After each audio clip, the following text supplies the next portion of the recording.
অরাজনৈতিকভাবে একজন সাধারণ মানুষ হিসাবে দোয়া নেওয়ার জন্য আজকের এই ঐতিহাসিক এই মহফিলে উপস্থিত হয়েছে। দারুল হাদিস আছিমিয়া আলিয়া মাদ্রাসার 50,000 টাকা দান করলেন মাইনরিটি বোর্ডের চেয়ারম্যান ইকবাল হোসেন। রবিবার দক্ষিণ করিমগঞ্জ কেন্দ্রের আওতাধীন আছিমগঞ্জে দারুল হাদিস আছিমিয়া আলিয়া মাদ্রাসায় বার্ষিক জালসা সৈয়দ জমিলুর রহমান সাহেবের সভাপতিত্বে অনুষ্ঠিত হয়। উক্ত বার্ষিক জালসার প্রধান অতিথি হিসেবে উপস্থিত ছিলেন বিশ্ববিখ্যাত দেওবন্দ থেকে আগত সৈয়দ আজরত মদনী সাহেব, হজরত মাওলানা সালেহ আহমেদ, হজরত মাওলানা আবু মোহাম্মদ সুফিয়ান সাহেব সহ অন্যান্যরা। এদিন সম্মানিত অতিথি হিসেবে উপস্থিত ছিলেন শ্রীভূমি করিমগঞ্জ জেলা সংখ্যালঘু উন্নয়ন বোর্ডের চেয়ারম্যান ইকবাল হোসেন। তিনি অনুষ্ঠানে বক্তব্য রাখতে গিয়ে আদর্শ চরিত্র গঠনের গুরুত্বের উপর জোর দেন। শিক্ষার্থীদের সৎভাবে পড়াশোনা চালিয়ে যাওয়ার পরামর্শ দেন। মাদ্রাসার উন্নয়নে সহযোগিতার প্রতিশ্রুতি দেওয়ার পাশাপাশি নগদ 50,000 টাকা দান করেন। অরাজনৈতিকভাবে একজন সাধারণ মানুষ হিসাবে দোয়া নেওয়ার জন্য আজকের এই ঐতিহাসিক এই মহফিলে উপস্থিত হয়েছে। আজকে এই মহফিল অত্যন্ত গুরুত্বপূর্ণ মহফিল।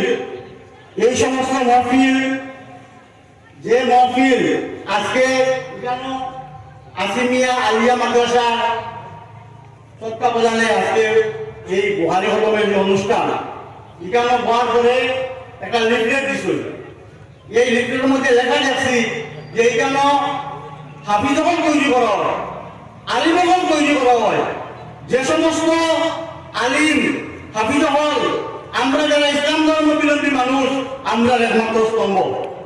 আমরা জীবনে চলার পথে আমরা যখন বিপদের সম্মুখীন হই, আমরা যখন জীবনের এক সময় যাওয়ার পরে ডাক্তার কবিরাজ যখন কোনো কাজে আইন না, তখন আমরা মেসা পকর দেওয়া যায়, ঠিক নাই কথাটা? এর লাগে এই সমস্ত অনুষ্ঠানের লাগিয়া আমরা সবের সাহায্য সহযোগিতা করার প্রয়োজন।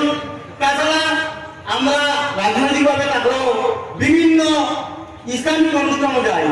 মৌলানা সাহেব হলে বিভিন্ন ইসলামিক চিন্তাবিদ হলে আজকে যুব সমাজের জন্য যে সমস্ত ওয়াজ মহফিলের মাধ্যমে যে সমস্ত উপদেশ দেয়, এই উপদেশগুলো দিয়া আমরা আজকে যুবক যারা আছি, আমরা যুবকরা আজকের দিনে আমরা অনেকে বিপদে যারা পরিচালিত হয় তারা মূল সূত্রগুলো আনার একমাত্র রাস্তা হইল এই সমস্ত ওয়াজ মহফিল।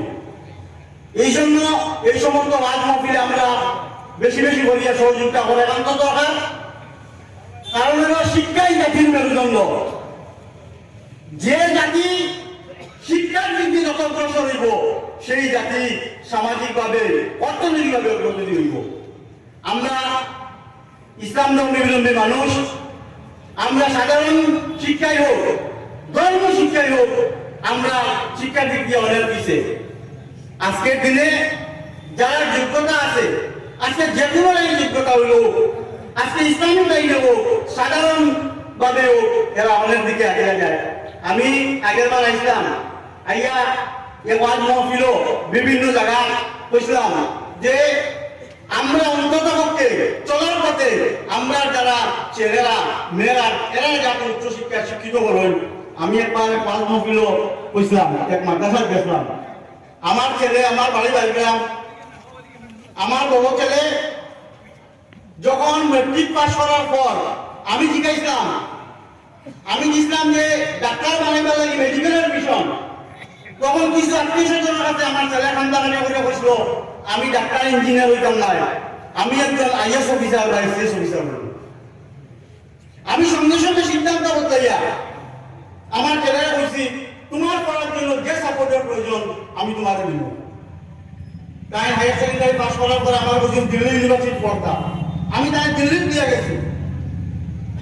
একদিন রাস্তা দিল্লি যাত্রা যাওয়ার সময় আমি আমার ছেলের প্রশ্ন করলাম, তোমার বাড়ি বাড়িগ্রাম, তুমি বাড়িগ্রাম থেকে দিল্লি ইউনিভার্সিটিতে পড়ায়, যদি তুমি জীবনে সাফল্য অর্জন করতে পারো না, তো অন্তত তোমার বাবা হিসাবে আমি সমাজের মধ্যে রাখতে পারতাম না। আমার ছেলে সেদিন আমার কথা দিত যে আমি অন্তত পক্ষে আমার জীবনের লক্ষ্য আমি এসিএস অথবা আইএস অফিসার আমি একদিন হইব।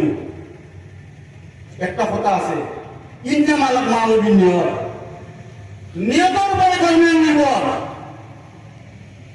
ইনশাআল্লাহ গত বছর আমার ছেলে করিমগঞ্জ জেলার মধ্যে একমাত্র সিএস অফিসার এখন এক্সিকিউটিভ ম্যাজিস্ট্রেট হিসাবে তাই এখন বুকাঘাটর সাব ডিভিশন আসুন।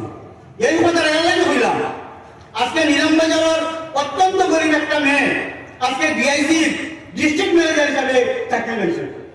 আজকে বদরপুরের একটা ছেলে এপিএস অফিসার হয়েছে। এইভাবে কারণ হইল আজকের যুগে টাকা পয়সা লেনদেন নেই, আজকের যুগে যোগ্যতার মাপকাঠি আছে। এর লাগে আমরা যারা মুসলমান সম্প্রদায়ের মানুষ আমরা শিক্ষাগতভাবে আমরা সমাজে আগ্রহী যেতে পারবো। যাই হোক, আমার কথা একটু লম্বা হয়ে যায় গিয়া আমি আমার বক্তব্য দীর্ঘই করিয়াম না।